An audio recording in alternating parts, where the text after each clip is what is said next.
Hello and good evening. I do brush my hair, everybody. I do brush my hair, but what it is, I've got a fan over there, and at the moment, it's got the fan keeps going around and it's blowing my hair. I've got a gust of wind coming this way, a gust of wind coming up the top here with the fan here. So I've got around about I've got about three fans going on, and from all directions. So anyway, good evening all, and thank you very much for joining me tonight. What good shows tonight? You know, Jane Booker and a few of us. They were brilliant so far.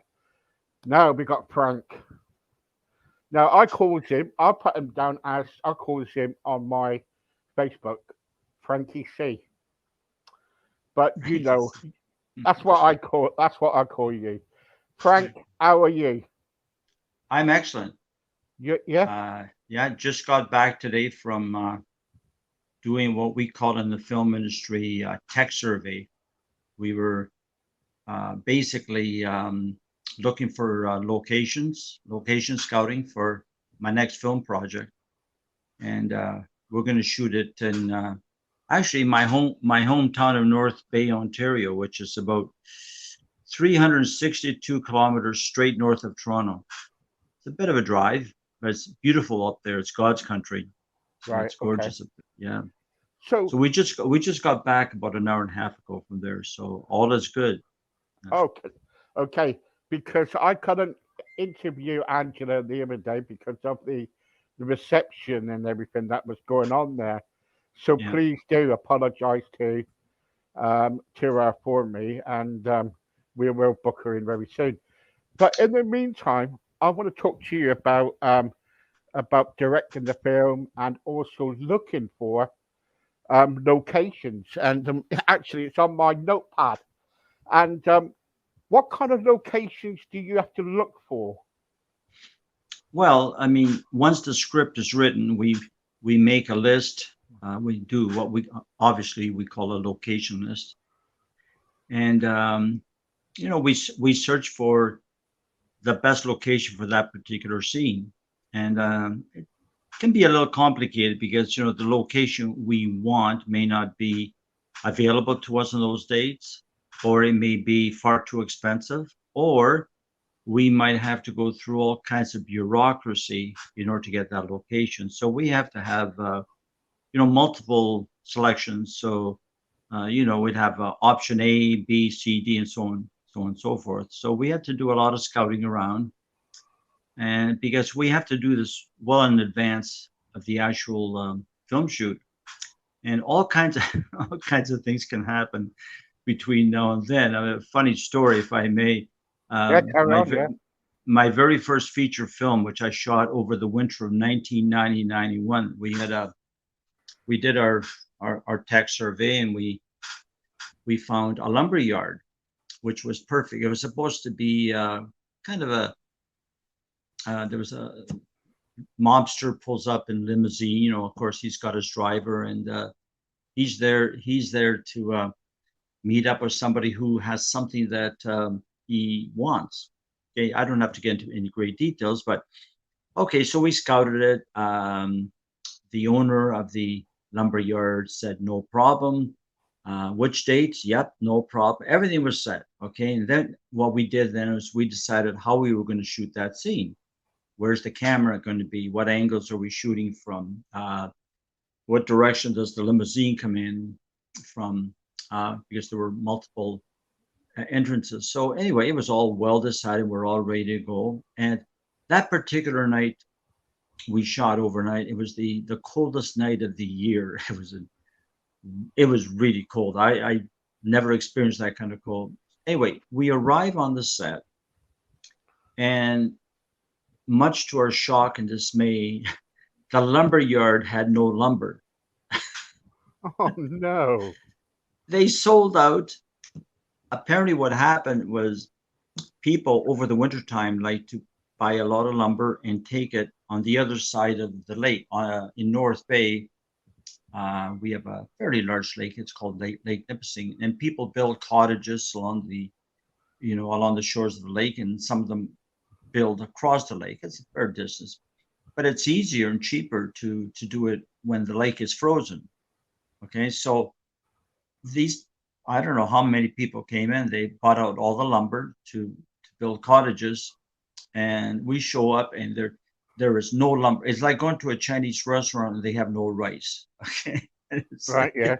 like, now we were stunned, and I thought, what are the odds? I mean, you've heard of Murphy's Law. Well, I want to find Murphy and do awful things to him. It was horrible. So I talked to the owner. I said, what are we going to do now? He says, well, I have a warehouse, these big doors. I said, we have some lumber indoors.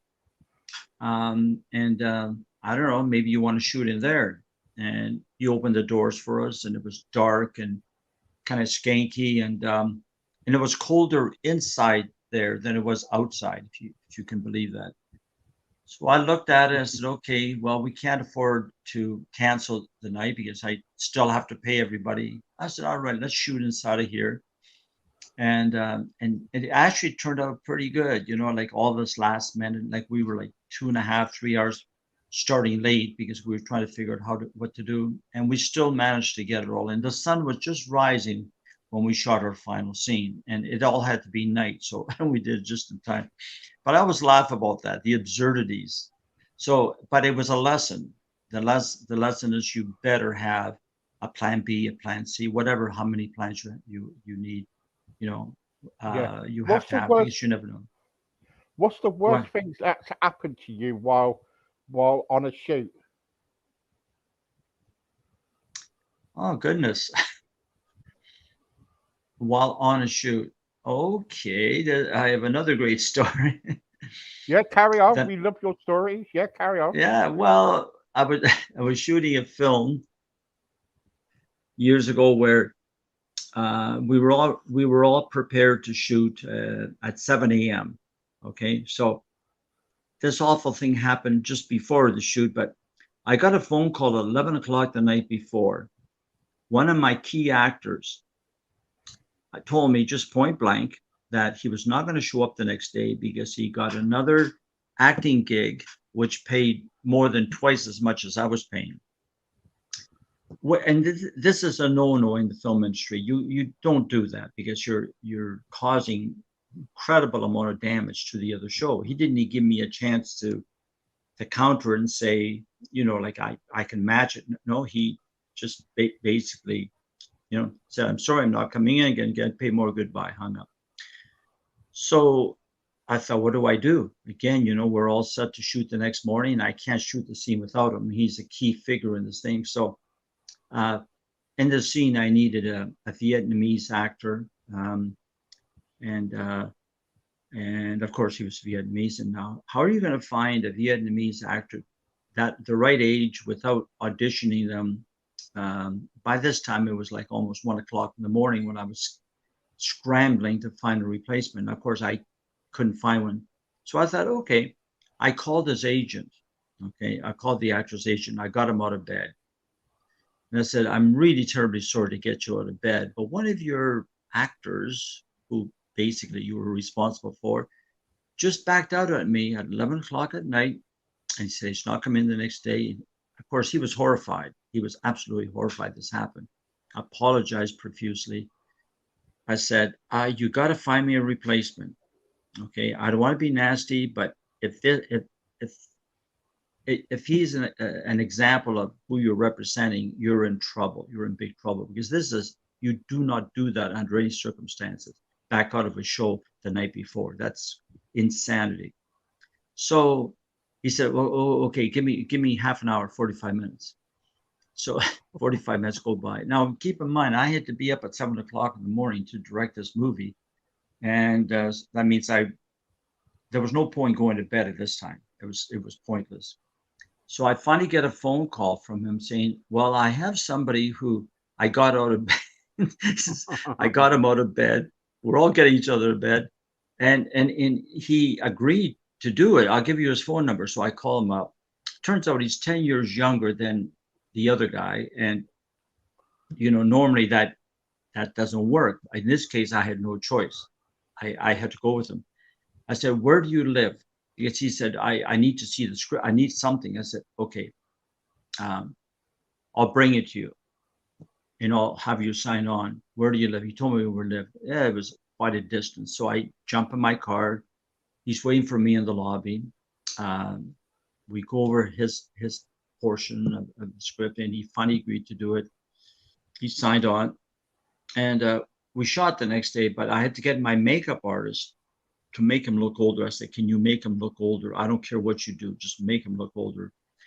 The scene worked out just fine, but it was one of those hair-raising experiences that you just don't want to go through it. So Yeah. I no sleep at all. We had shot the day before, like crazy hours, 14, 15 hours. I assume almost 16. Then I got zero sleep, and the next day, it's on set, and a bit grumpy. And it was like, Mr. Caruso, are you okay today? Like you're a little bit grumpy. I said, I'm fine. I'm fine. You just have to put on a brave front and say, yeah. You don't want to be dragging everybody else down. But yeah, it was lots of crazy stories in this industry because there's so many people involved. Yeah. It's not like you're a painter and it's just you and the canvas and paintbrushes. Uh, the director has producers hovering around, and you got your first assistant director, second assistant director, third assistant director, and the cameraman and his assistants. You have an army of people you have to deal with, Yeah. and What's it and you like? have yeah. Sorry, What's it like to do night scenes? And I bet that's really difficult, isn't it? to do night shooting. Yeah. Well, obviously you need adequate lighting. I mean, if you're shooting indoors, it doesn't really matter. Indoor, day or night doesn't matter. Oftentimes we'll shoot during the day and make it look like night. We just black out the windows, Ah. um, and How and vice about these versa. car chases? What they do during the night then? Those are incredibly difficult. Car chases, action sequences are very, very difficult to do, and I wouldn't advise. I'm what they call an independent producer.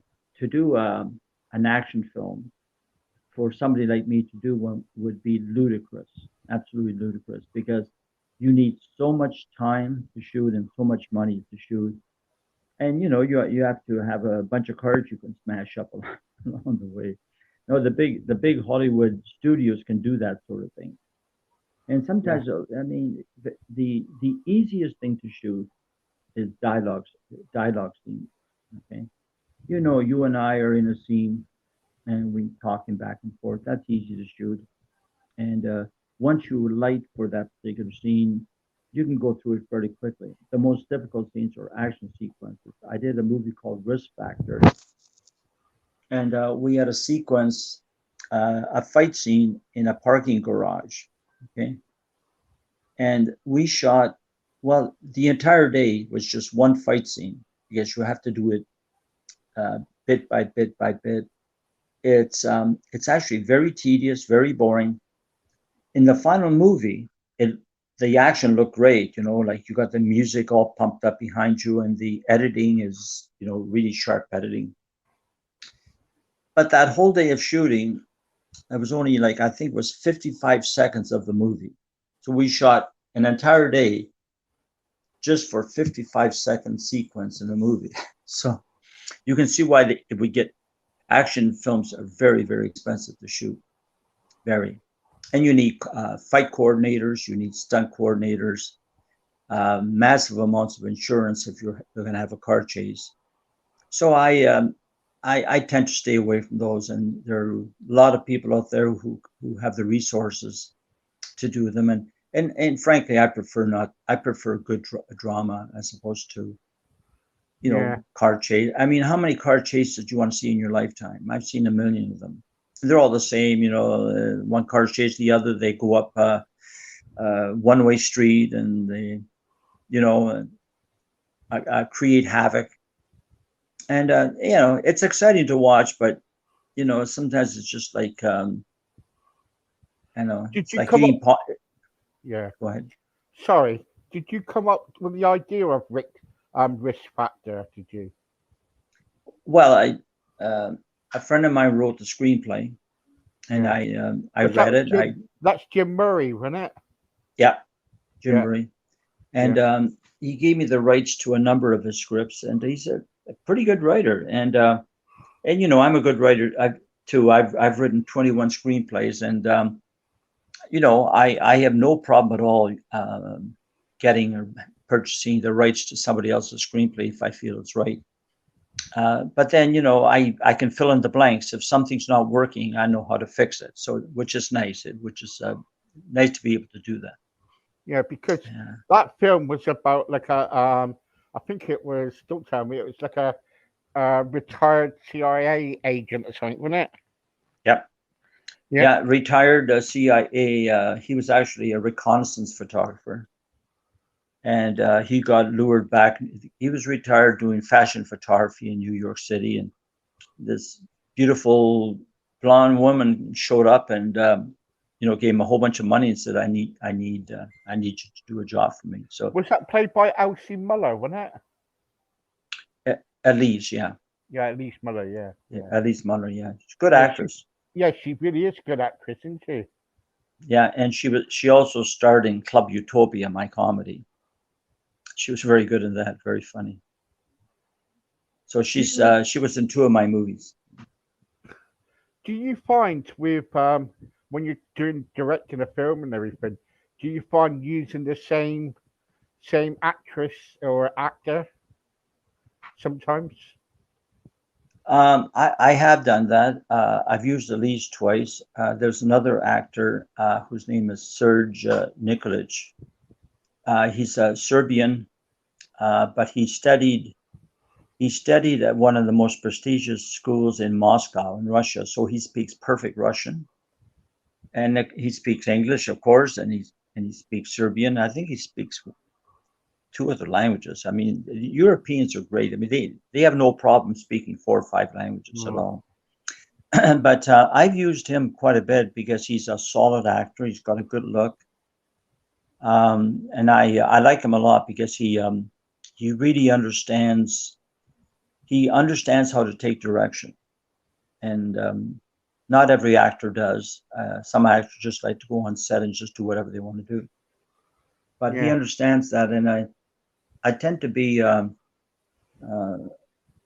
how should I put as a director? I like working with actors, but I want them to be very precise because I know that it's not just about the script. It's not just about delivering lines because anybody can memorize lines and deliver them, but there's something we call, you know, being able to deliver the subtext. Yeah. So it's not just looking at somebody, it's the way you look at them. Okay. And sometimes you look at somebody in a way that you don't have to say anything. So I'll say, don't deliver the line. Just give him that look, scare him, just scare him with your look. Don't say a word. Like Clint Eastwood was famous for that. I mean, Clint Eastwood, it took him half an hour to deliver a line, you know, the way he talks, you know, well, seems to me that I don't like you very much. You know, it takes him half an hour. You and I would say, well, seems to me I don't like you very much, but it takes him half an hour. So I think some of the directors said, you know, Clint, you look really great. You're a good looking guy. You're 6 foot something. Just keep your mouth shut. Just give him a dirty look. Yeah. What do you look at an actress or an actor to be the right fit for your film? Well, you know, we're talking about a visual medium. You know, when I used to cast for my theater productions, I used to cast pretty much strictly on the basis of their talent. What they looked like was secondary because on stage you can use massive amounts of makeup and stages. I mean, let's face it, stages where the real acting takes place. There's no take 2, take 3, take 4. You know, you got to nail it. You go up and it's a 2 hour play. You can't miss a beat. You can't miss a line. With acting, you can cheat a lot. You know, you miss a line, you say, can we do it again? Or, you know, take 35, take 36. You take as many as you need or you can afford to take. So in film, I'm looking for a combination, more a combination. You have to look the role because your face is on screen and it's 30 feet high in a theater. And so if I'm casting for a villain, well, you know, you want to cast somebody who's got a kind of an interesting look and has the ability to be, to have that kind of evil edge. You have to, if you don't look the role, the audience won't believe it. They just won't believe it. I mean, if you have a really, really good looking guy and he's supposed to be falling in love with this gorgeous girl, and the girl happens to be not gorgeous, the audience, the audience, they don't buy the movie at all. Okay, they just won't buy it.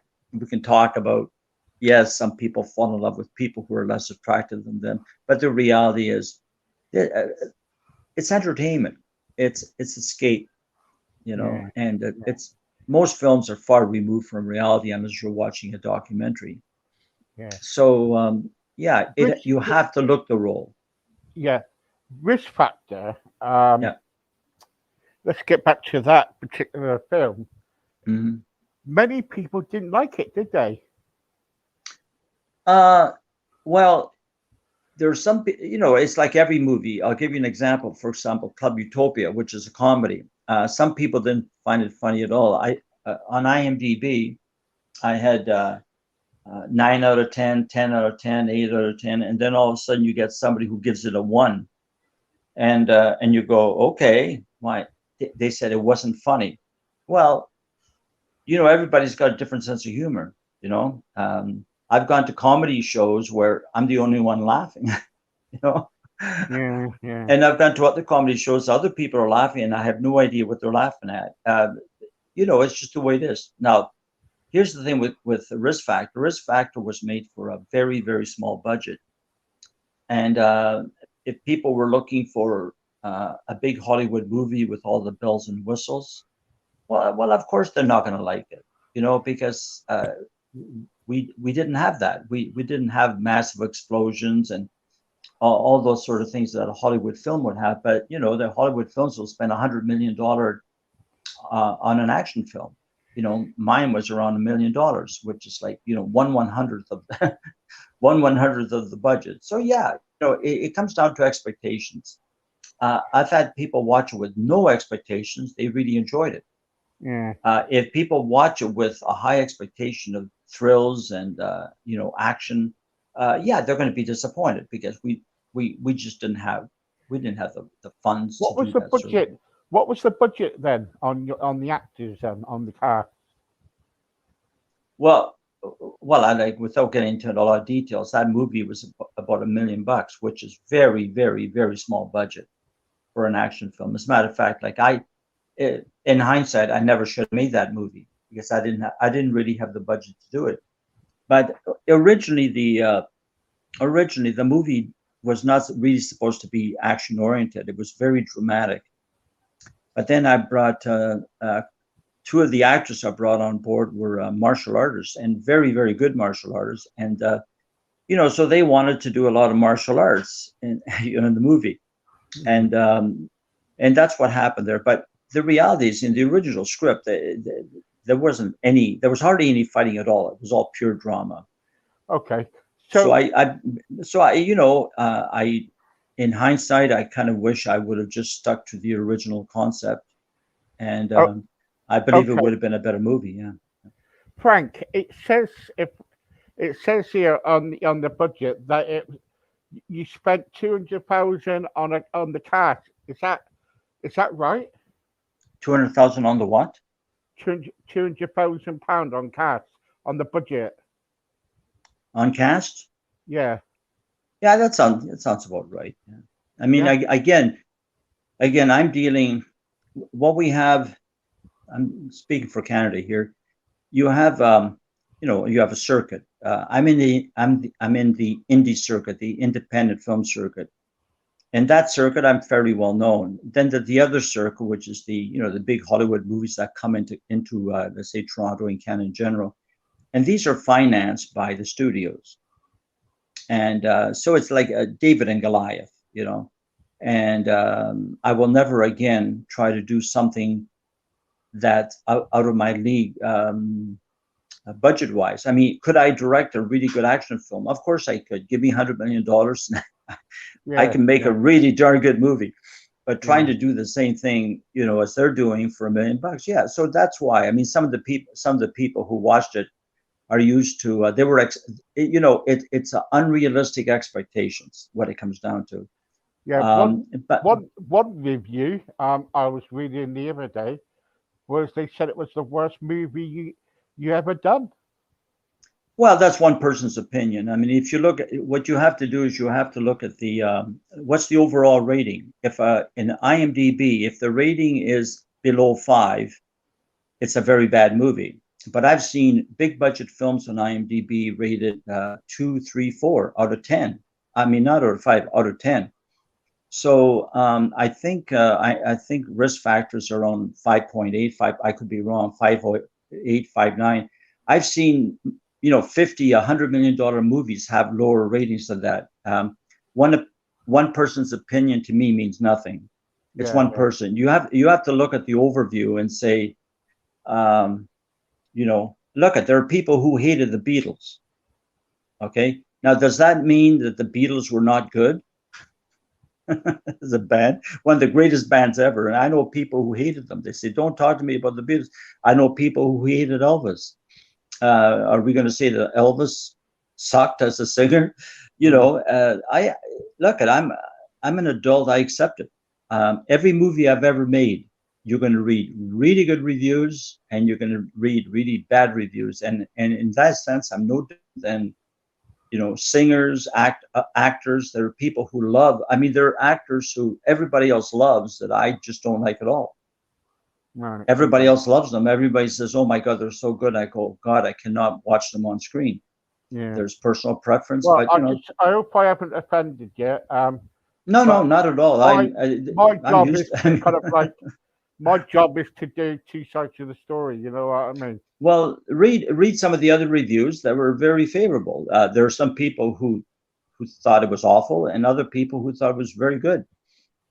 Again, like I come back to my point, it's expectations. My comedy, Club Utopia, for example, for a while it was on IMDb, it was like 7.5 to 8 out of 10, which is pretty phenomenal. Now what happens is that the more people see it, the more, how should I put it? The more opinions. And now it's around, I think it's around 7. But, that means 70% of the people who watched it liked it. 70% is a very high number. But if you were to read some of the reviews that hated it, they don't understand it. I'm not a sort of person. Yeah, I know what you're getting at. I'm not a sort of a person to kind of put somebody's work down. All what I'm trying to say was that that particular film, I watched it, right? It was it's a TV program, really, right? It was made, it was made for video and TV. Yes, absolutely. Yeah, right. So I watched it, and I think it was really good. You know what? It is what it is. It was an hour and a half of entertainment, and that's always meant to be. If people expect, if people go to a Walmart and expect to buy Picasso, well, they're idiots. Yeah. Oh, totally agree. Totally agree. I'm not going to fall out with you over that. All I'm saying. No. Listen, when you get into this business, you have to be prepared for the good and the bad, and everything in between. I'm not bothered by it one bit because I've been doing this for a long time, and I understand. It's look, we talk about subject matter. Why do we call it subject matter? Because it's very subjective. Yeah, it's subjective. I've read reviews on novels that were just terrific. It's under any circumstances, do not read this. This is an awful, and yet it's number 1 on the New York bestseller list. Yeah, I know. I went to see 50 Shades of Grey. When I went to see it, there were only 3 men in the audience, okay, and they were happy to see me because the whole theater was filled with women, like middle-aged women mostly, and I thought it was the biggest pile of crap I've ever seen in my life. But all the women, they just loved it, and I couldn't figure out why anybody would like that I thought Oh, this is absolute 100% garbage. Why are they here? But it it was made a it was fortune. load of rubbish, wasn't Did you saw it? You had the misfortune of seeing it? it? Yeah, I got told. Yeah. I'm married, didn't I, to my wife, so she likes stuff like that. So Well, like if women think that men are kind of weird, but in that particular day or evening when I saw that movie, I looked around and I thought women are just as weird as men. They like weird stuff.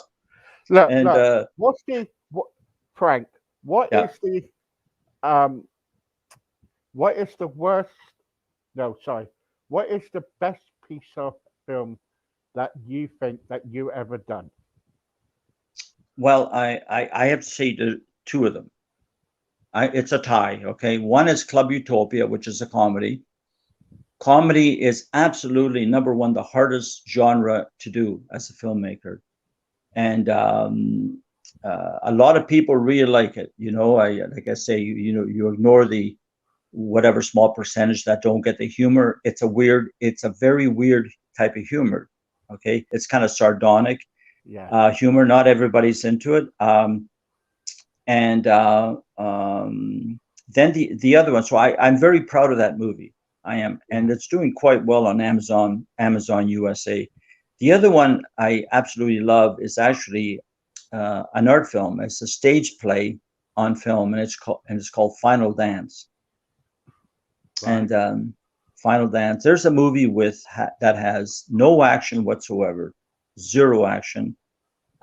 There's no sex, there's no nudity, there's no knife fight, there's no gunfight. Nobody's going around killing everybody. But I'm proud of that. I'm proud of that movie because it's beautiful and tender, and uh, it oozes with emotion. And it's also yeah, and it's the smallest budget film I ever did, and I did it on purpose, very small budget, because I knew that art films as a rule don't really make any money. But I thought, before I die, I want to make an art film, and I did. And it was based on a Russian stage play. Well, it's a Russian language stage play. Yeah, it was a love story, wasn't it? Yeah, it's a bittersweet love story. It's about Yeah, a that's it. Yeah. 19-year-old dance student who falls in love with a 40-year-old homeless Russian immigrant who at one time was a very well-known actor in his home country. And the beautiful thing about the story is that he falls in love with her too, but he never touches her, never touches her. It's like he's a real man. He says no, he will not mess up somebody's life. A 19-year-old never touches her, and she's upset because she she wants him to. But he anyway. But it's a beautiful story. It's very, very touching. Uh, it's really well liked. Again, though, it's the sort of thing where if you love theater, you will love. I always tell people, if you love theater, you will love this movie. Mm, If you hate theater, please do not watch this movie. Go somewhere yeah. else.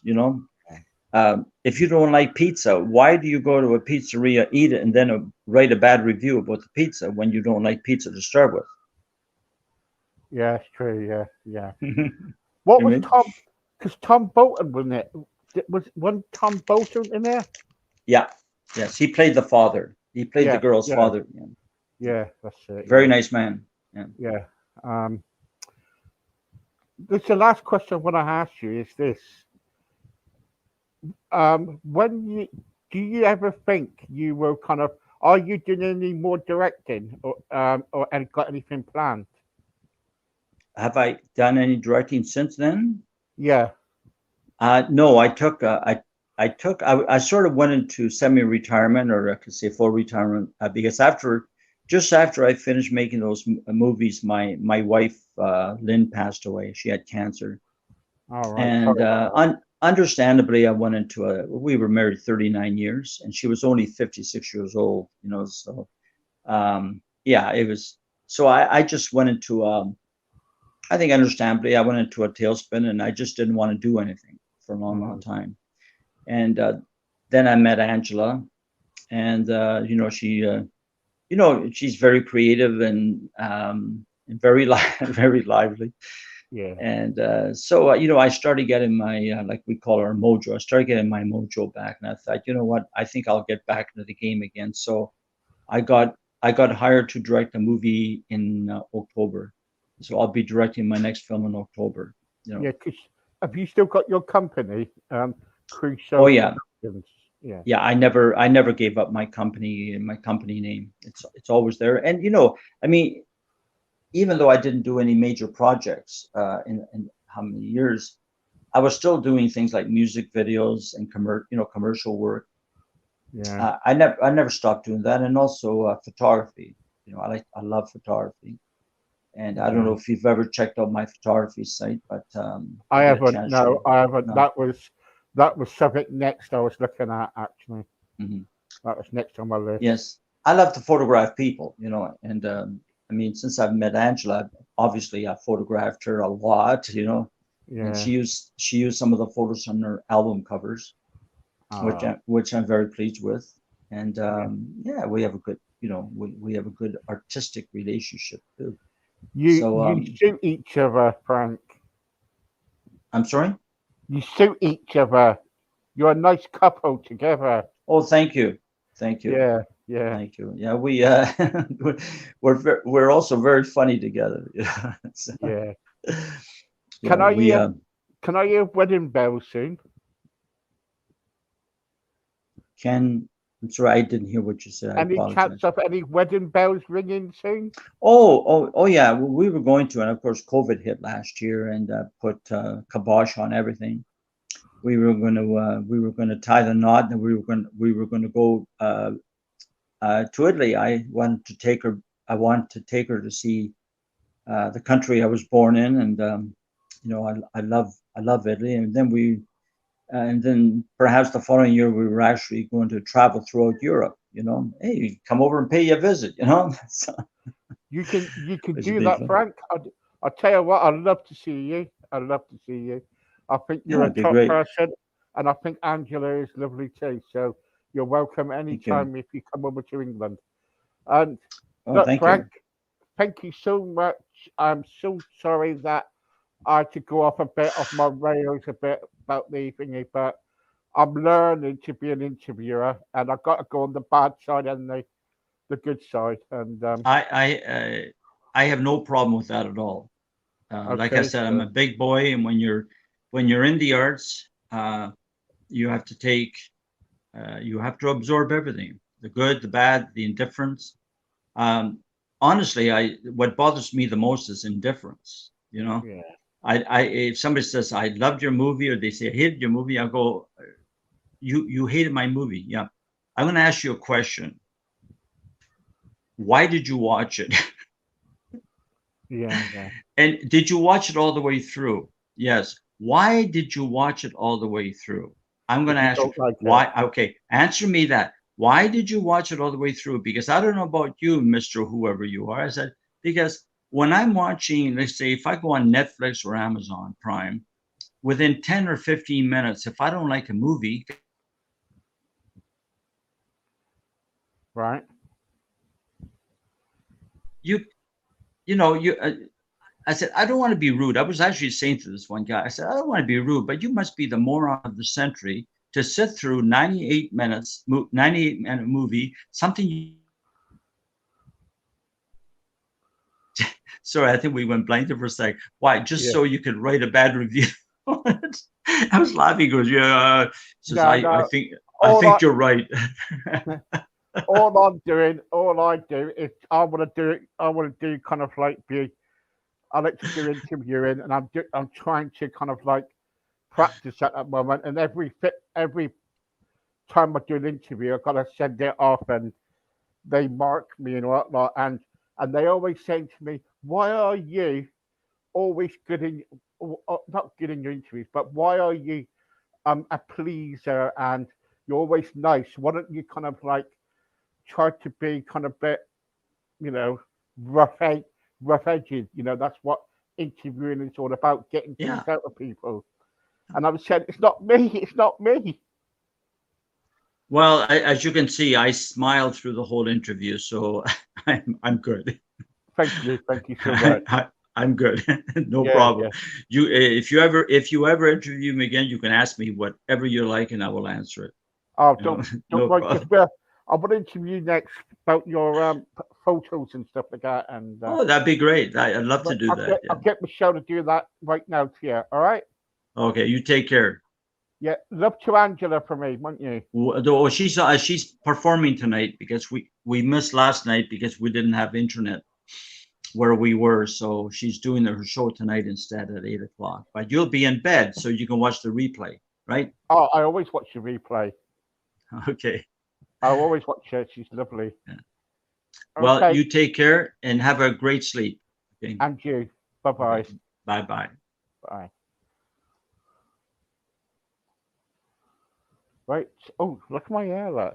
Anyway, people, I look like Bart Simpson with my hair. Hello. I'll be back in 20 minutes, my wife says. Then that's my last one. In the meantime, enjoy my hair. Hello, I'm Bart Simpson.